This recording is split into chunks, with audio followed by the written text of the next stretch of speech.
So today we're talking about why the healing journey of ourself is the most important thing we can do. Back in 1999, I was sick. I had breast lumps. My mom had just died of breast cancer. It ran in my family. It was a really big deal. I had small children, and it was probably the big crisis that changed my life, that changed how I saw the world. And I remember my teacher, a man appeared in our lives shortly before that, actually, because we were in the midst of shifting our dairy farm to being organic. And he was actually mentoring us in that. But he also happened to have some incredible healing skills. And I remember when I met him, I kind of thought he might have been about 500 years old. He just had that kind of wisdom that kind of went beyond. I think it's funny when I think of it, because that was over like 35 years ago. And I think he was maybe in his 40s at the time. He wasn't that old. But he had the wisdom of someone ancient. And at the time, I was, super people pleaser. Everybody else comes first. That person's struggling, so I got to help that person, and that person's, and I got to help that person. I got to analyze my husband and figure out all the ways that he has to change, and analyze his parents that lived in a trailer beside us on the farm. And my whole life was sort of externally focused. And then one day he said to me, "You do realize that you are only here to save yourself.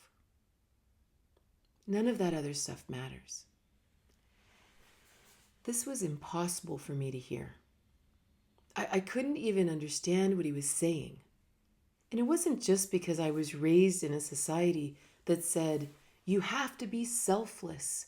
You are here to serve others. You are here to help others. I don't know why it was such a hard thing to hear. It felt very selfish, like I was going to spend the rest of my life navel-gazing, wondering about, who am I? And I think the other big piece is I had experienced a lot of people that I would have judged as being selfish. People who required the world to spin around them. People who, and especially as a people pleaser, you really do notice selfish people because you end up spinning around them, right? And I never wanted to be like that because deep down I really resented those people because they ended up kind of running my life because I had no center, right? Myself didn't even exist. In that journey, Jim sat me down one day and he said, "Katrina, what's your pecking order? Who do you take your orders from? How do you organize what you have to do first?" kind of idea. And of course, so I wrote down on a piece of paper, and I can't remember exactly what I wrote, but it was essentially Wayne, my husband, my children, my in-laws, my dad, my family, the people at the church, the people at the school, the people at whatever, right? And he looked at it and he said, "Wow, that's a great list, if you want to get breast cancer." I didn't take that very well. And I said, "Fine. What do you think it should be?" And he said, "Well, first of all, you have to have God on top. Then self, then spouse, then children, and then the rest of the world." And we can talk a lot about the pecking order, but that's not really the topic of today. But I argued, and I said, "Yeah, well, that's not my husband's pecking order, and he doesn't put me above the farm, or he doesn't put me, da, da, da."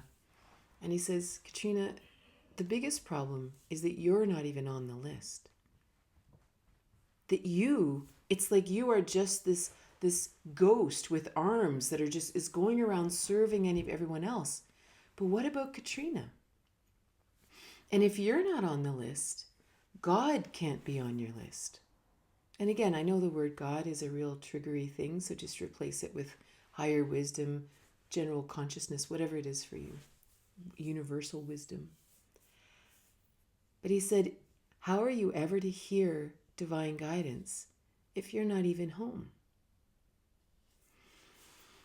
And this became my journey of actually figuring out who I was, actually connecting inside with who I was. Because, my whole life, I wanted to be right for everyone else. I wanted to be the best daughter I could ever be. When I went to school, I wanted to get the A. I wanted to have other people's approval in the form of grades. And you figure education, we're in school from age 4 or 5 all the way. Like, I went to university, so I didn't graduate till I was 23. That's a lot of years trying to get the A, trying to get someone else's approval. And who I was irrelevant, right? And then you get married, and all you want to do is be the right person for this other person. All you want to do is be the good daughter-in-law. And then you might have babies. And now you have to be your attention is always external. At least this was my life, right? So if we back up a little, what is reality? Like, who are we really? As far as all spiritual teachings teach, maybe not religious teachings, but spiritual teachings, we are pure energy. Every one of us here is pure energy, is pure consciousness. Each one of us incarnated here on earth with a very specific design. We are all beautifully unique. We each have different gifts. We have different challenges. We have different physical makeup. We have different ways that we think, different ways that we perceive the world. And somehow, all those pieces fit together in perfection. And they make up something amazing. At the end of my book, Divine Union of the Masculine and Feminine, I share a quote that I found that I didn't actually know until I was researching the book. And the Aristotle's quote that the whole is greater than the sum of its parts. And of course we think that, right? Like if you even think of your own self, that you have your thoughts and you have your physical makeup and you have your gifts and you have your challenges and you have the things you've learned and you have your experiences in life and you have all these things, and you think, all those things make up who I am, right? If you add them together in an equation, then they all equal Katrina, right? That's who I am. Good, bad, ugly, all that good stuff, right? But the crazy thing is, so of course, if we look at Aristotle's quote, we think, well, yeah, of course, if you put them all together, that's way better, right? I mean, then it's all working and symbiosis and cool stuff. Well, the crazy thing is, the actual quote is, the whole is different than the sum of its parts. And that is something completely different. So if you take who you are, and you never separate out all these little things, and you allow them all to come together in wholeness, all your shadow, everything you love about yourself, everything you are, and they all come together, we magically transform into something different. Imagine living with nothing within us that would separate us into pieces. Imagine that you don't have a good side and a bad side. You just have you. You just have you, this magical being that cannot be separated. David Bohm, one of my favorite quantum physicists, Richard Feynman's right up there too. He used to say that we are individual, which means that we are undividable. We are not meant to be divided into pieces. Can you imagine living like that? Imagine never having judgment of self. And again, maybe we go out and we do something and we feel regret, and we feel regret for what we did as a whole being. Not our bad side that did it, just our whole being messed up one day. So we genuinely look at it, we repent, we make amends, and we move on. But we don't sit and beat ourselves up about it. We don't have one side going, I can't believe you did that.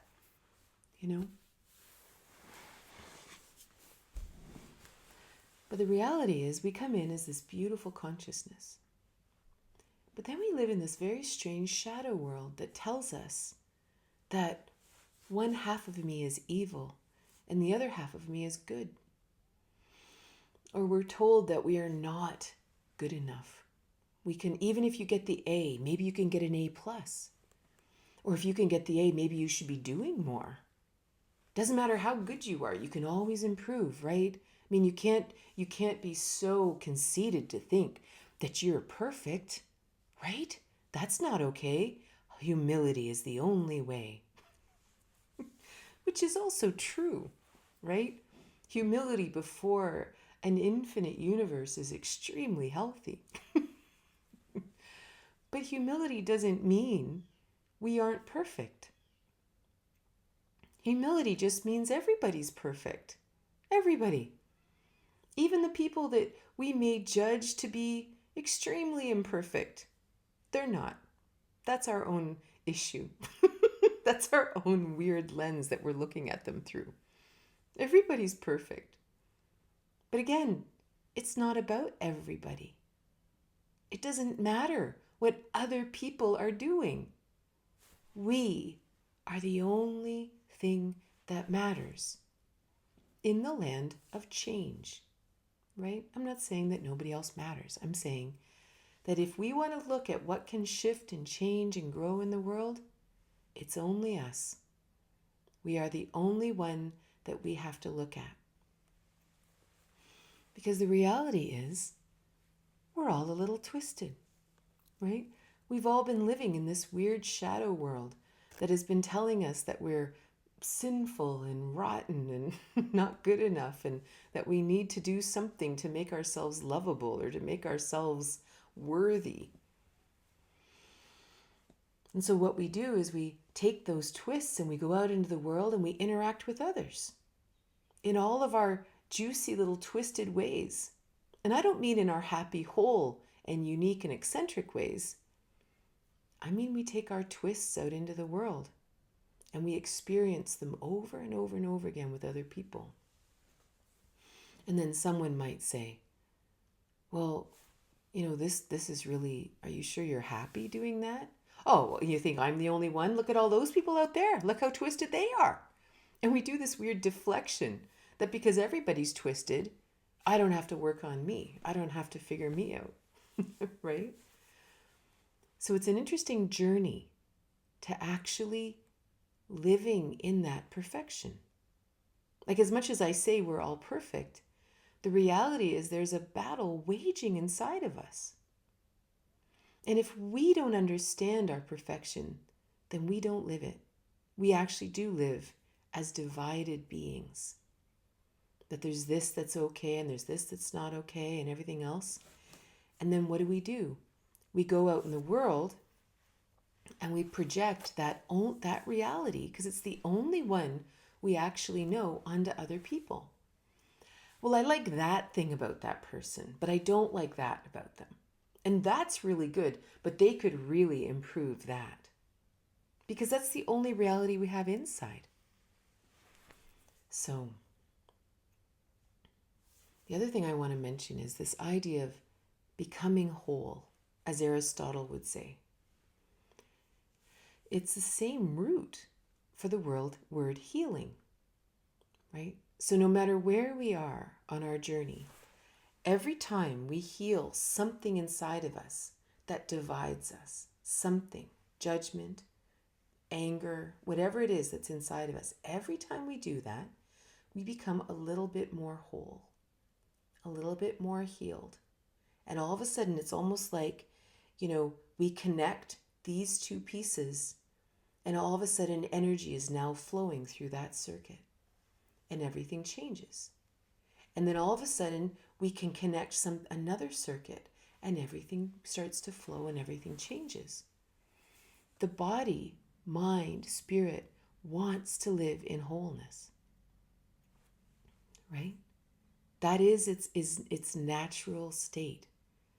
So every time we remove one of the dams in the rivers inside of us, the body starts to return a little bit more to wholeness.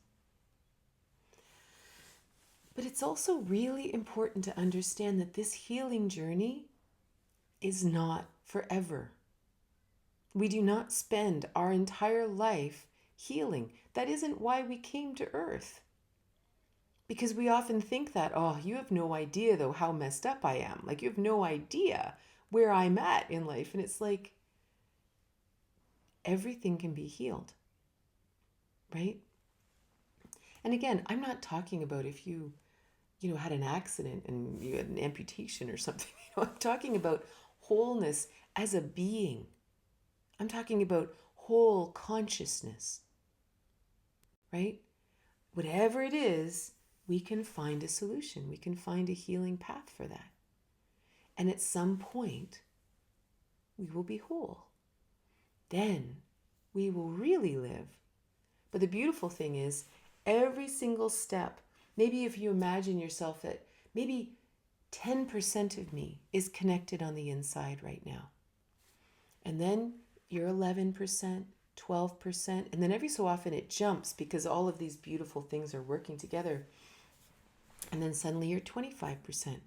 And you just keep that ball rolling. And every step makes life a little happier and a little more peaceful. Okay, so let's talk about some specifics. Let's talk about love. Love is a massive passion for me because I define love the way my teacher defined love, as the way that human beings connect. That love is connection. That human beings connect through the heart. And even though we may call a lot of things connection and we call a lot of things love, I'm talking about anything that actually draws you closer together. And the foundation of that is agape, which is an ancient Greek word that means God's love of man, or looking at someone through the eyes of God. And it reminds me of, and that may sound very, high and mighty, but I remember one time my daughter, she was 16 and she was working as a cashier. And she came home one day and I said, how was work? And she said, I don't know what it was in the world, but people were really angry today. And she said, especially the seniors. And I don't know whether there was a full moon or eclipses or I don't know what was going on. This was, 12 or 10 years ago. And she said, so I was standing there at the cash and people just kept coming through and they were just so angry all the time. And finally, I just looked at them and I thought to myself, someone in the world loves this person. I'm going to look at them through the eyes of that person. And that's what she did. She stood there, and every person that came through that line, she looked at them through the eyes of someone who loves them. That's agape. So we can imagine it in the world, although it's a little bit scarce. But what we really need to do is imagine it inside of us. If we actually imagine that there are two sides of us, imagine a masculine and feminine, right? And just imagine two sides. It doesn't matter whether it's masculine or feminine. How do the two sides feel about each other, right? Imagine there is your true self. And what your true self, what I mean by that is exactly who you are right now, exactly what your body looks and feels like, exactly what your mental state of being, your emotional state is, exactly what your social situation is, exactly you right now. That is one part. Then you have your consciousness, your thoughts, your awareness, your brain. How does your brain treat you? Does your brain look at you through the eyes of someone who loves you? Or does it criticize you? Does it judge you? Does it create an never-ending list of to-do things to improve you? And don't get me wrong, I love a good to-do list and I love a good plan to execute to feel stronger and happier and fitter and all that good stuff. But there's a big difference when we do it in love and we do it to say, you know what, my knees have been really sore. Let's do something to heal that. That's a whole other thing than why do you keep having ice cream before you go to bed at night? You know what that does to your knees? Right? There's a way to do the same things, but actually do it with a loving intent. So this is the first place. When we think of the journey of healing ourselves, it begins with loving ourselves, actually looking at ourselves and saying, we've been through a lot together, huh? Yeah, maybe I've ended up a little, bruised and beaten, but boy, we're still here. How amazing is that? And then we just grow from there. This is really important, and it's easy for me to say, but we really have to look at all the reasons we aren't like that. Whose voice is in my head that says I'm not amazing for everything I've survived? It's kind of like, imagine you've just climbed Mount Everest. You're exhausted. You've got like scrapes and bruises.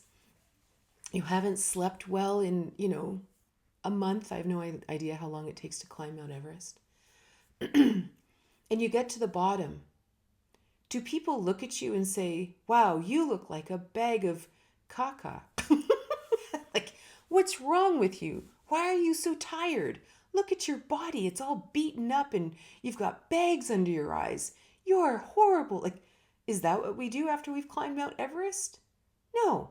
Someone says, amazing. Look at you. You're amazing. That's what they do. And then they say, wow, you're really going to enjoy a good sleep, huh? Right? And, the bruises, they'll all heal. But you climbed Mount Everest. Amazing. Imagine if we looked at ourselves like that. Look at this amazing life you've lived. Look at the difficulties you've overcome. That's amazing. Right? But that's a journey to get to even come to that place where we can do that we can actually celebrate who we are right now. Right? So this is why this healing journey is so important. To be able to get to that point where we celebrate exactly where we are right now. Not who I'll be when I lose 30 pounds, not who I'll be once I don't know, pay off my debt. Not that. Right now, that is a worthy journey. And so then, if we want to consider how we interact with other people,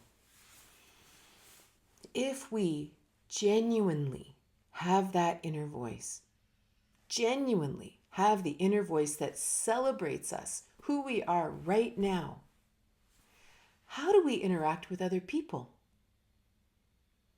How do we interact with our partners? How do we interact with our children and our parents and the people that are difficult? It's easy to interact with people we love and are easy and are just like us. But how do we interact with the rest of the world? If we are genuinely celebrating ourselves, we will genuinely celebrate everyone. That's pretty awesome for the world, right? And this leads us into compassion, genuine compassion. Genuine compassion for other people comes from honesty within ourselves. When I can actually look at my own foibles, my own struggles, the things that I wish I was better at, the things that I wish I could stick to, whatever it is, when I can actually look at those parts of myself and say, well, that's not your gift, is it? You're not particularly great at that. Great at these other things, but not so good at that. I can have compassion for myself. When I, fall down, or I don't do this one thing, or, for me personally, as much as I teach, as much as I do this, out in public, I can feel very uncomfortable. Like, I think in my deepest heart, I'm quite shy. And even though I've had my own businesses for a long time, which forces you into the limelight, it forces you to do the dog and pony shows. But so what happens is, if I get out with a group of people, even like we go line dancing every Friday night, and then afterwards we go out to a bar and have snacks, and it's really fun. As soon as there's more than 2 people there, 3 people there, I get a little loud. And it's almost like another personality flies up. And afterwards, I kind of have to sit with myself and say, why did you do that? Why did you get so loud? Why did you? And if I'm not careful, I'll actually kind of shame myself for it. Why do you always do that? Why don't you just sit quietly? What do you? But if I understand my nature, that I just get a little nervous and I just say things.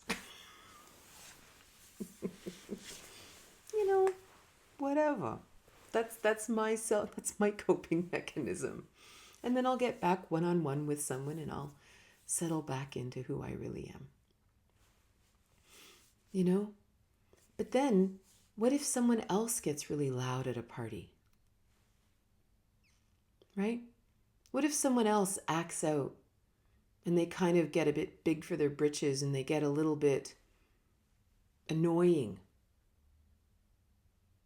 There's a part of you that can genuinely have compassion for that. Maybe they're nervous.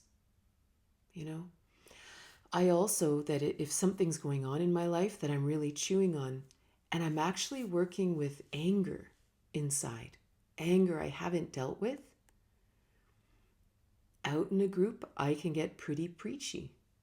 It's almost like I work out my inner struggle socially.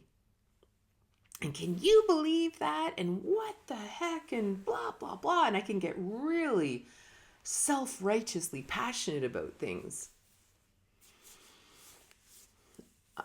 That's just part of my process. I don't know why. And I'm glad my friends, think it's funny, or they find it entertaining or something, But maybe other people are like, wow, that Katrina, she's pretty opinionated, huh? But then what if someone else does it? You can have compassion for them, right? It's an amazing thing when we really look within ourselves and we really accept the things we struggle with, the things we have a hard time with. We genuinely can have so much more compassion out in the world. Even sometimes it's easy to look at people who, even our children, like for me, this is my challenges. My kids are 28 and 26. It is so easy to have an opinion as to what I think they should be doing, could be doing, what would make them happier, because I care about them more than anyone in the world. So they're sort of still connected to me, almost umbilically, But they are their own people. They're full-grown adults. And it is really something. But of course, what does it mirror for me? I'm 54 years old. Most days I'm not quite sure what I'm supposed to be doing. So who am I to look at anyone and say, you know, it's always funny, like I'll do one-on-one counseling with people every so often and so, well, what do you think I should do? And I'm like, I have no idea. Most of us don't really know what we're doing. Like the answer only can come from within. But we have to realize that ourselves before we can extend that courtesy to other people. So again, this journey of self-honesty and compassion for self, it just has so many amazing effects in the world. If we're concerned about the world, if we're concerned about others, we have to find it genuinely inside of us first. Then there's this funny question, right? That who else is there to work on, really? When we imagine there's this infinite God energy, quantum field, whatever you understand it to be, and this amazing field of wisdom and energy manifested in 9 billion people on Earth. And we can't even expand out into the galaxy. It's too much. It's hard enough to figure it out here on Earth. So there are these 9 billion unique beings, incarnations here on planet Earth. I have nothing to do with any of those beings. Each one of those beings has a direct connection with God or consciousness. I use the word God because it's what they're made of. It's the essence of what they are. How would I ever step into their world and believe I have any idea what essence is speaking through them? Isn't that crazy? The idea that we have any idea how essence is manifesting in another person. It's quite an illusion, isn't it? That we tell ourselves, right? When the reality is, when we sit here, every one of us sitting here, is this incarnation, this infinite refraction of consciousness of God or whatever. This is it. This is my whole world. This is my whole universe in the form of Katrina. This is the whole universe in the form of Katrina. Right? What else is there to play with, to fix, to journey through, to expand, to grow, to learn through? This is the only reality, right? And then this reality goes out and plays with other people's realities, right? And it's so interesting because, when we think about actually the process of self-actualization, the process of beginning as this beautiful seed and actually growing into our biggest self, our whole being, right? So I am historically a mathematician. That's what I went to university for. Mathematics is the most beautiful philosophy about how to map the universe. How do we map the universe in its purest form using numbers? That's what mathematics really is. So the crazy idea of the number 1 and infinity.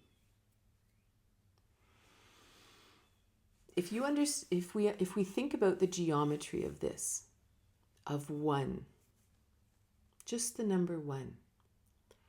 1 is wholeness. 1 is oneness. Duality comes from splitting 1 into 2, right? 3 comes from further splitting, or splitting the 1 into 3, right? But when we come back to one, one is everything. One is wholeness. One is infinity. Everything is within the oneness. One is infinitely divisible. You can have 1/2, 1/3, 1/4, 1/100th, 1/1,000,000th, 1 gazillionth. It is infinitely divisible. One is infinity. So that means you, as a oneness, is infinity. Everything is inside of us. When we self-actualize, we simply become everything. We become whole. And within that wholeness, we are everything.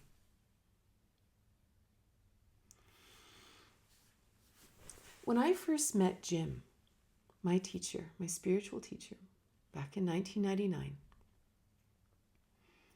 he was the first person I ever met who was that oneness.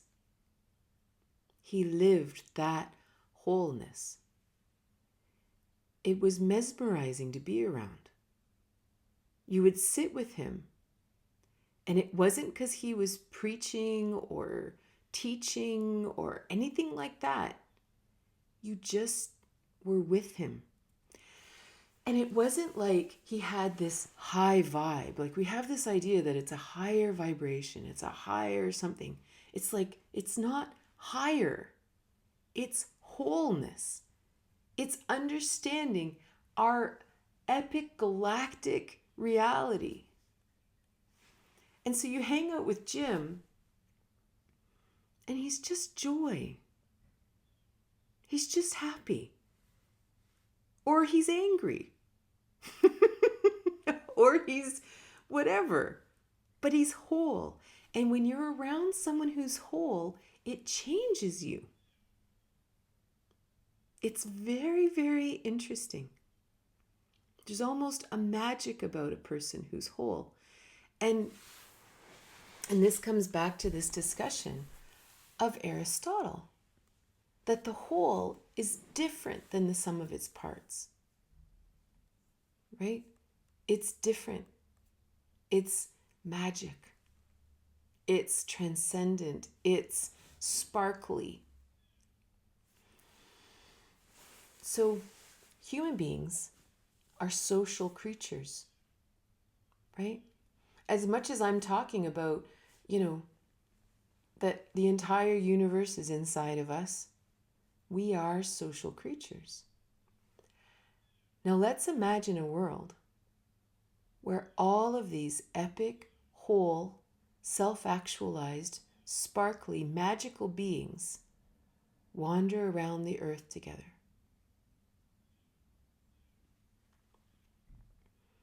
Can you imagine what life would be? Can you imagine the juiciness of that? That's when life is really interesting. That's when we actually find out what it means to be human. Right? But in the meantime, the great thing is every little step we take matters. Every time we gently shift, every time we have an awareness, it slightly shifts us and then slightly shifts everyone around us. Because how we act with people is how people shift. They don't shift by us telling them things. They shift because just being around us, they respond differently and they have a different experience. Every tiny shift matters. The world is very gracious. We don't have to figure things out right away. We just have to know that that's where we're going, and then just to enjoy the ride, just to enjoy the journey together, I'm going to put my glasses on. If If you have any questions, I'd be happy to answer them. Sometimes I feel like I touch that wholeness and then splinter apart. Can you make suggestions how to retain that and not slip back into worries, people pleasing, and the old things?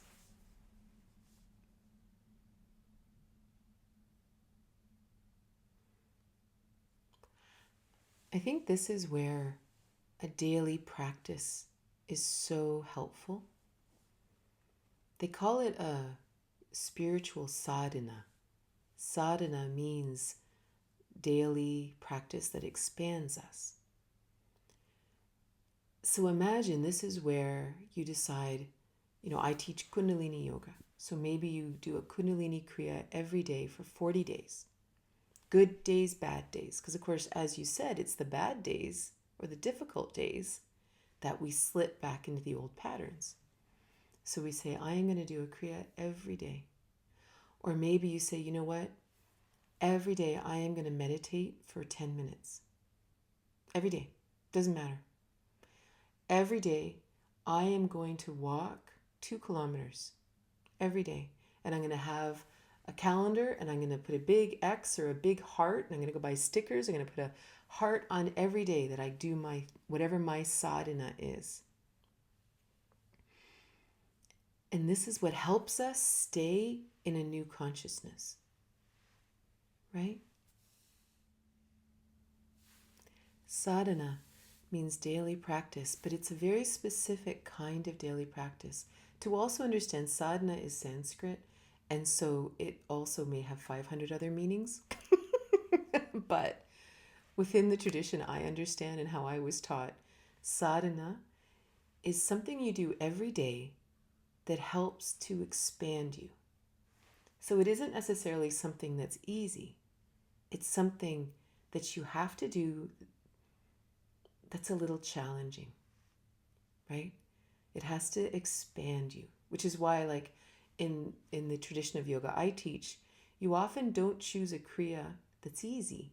You choose a kriya that's challenging because it's challenging something in you that can expand. So thank you so much for being here. I hope you have a wonderful day.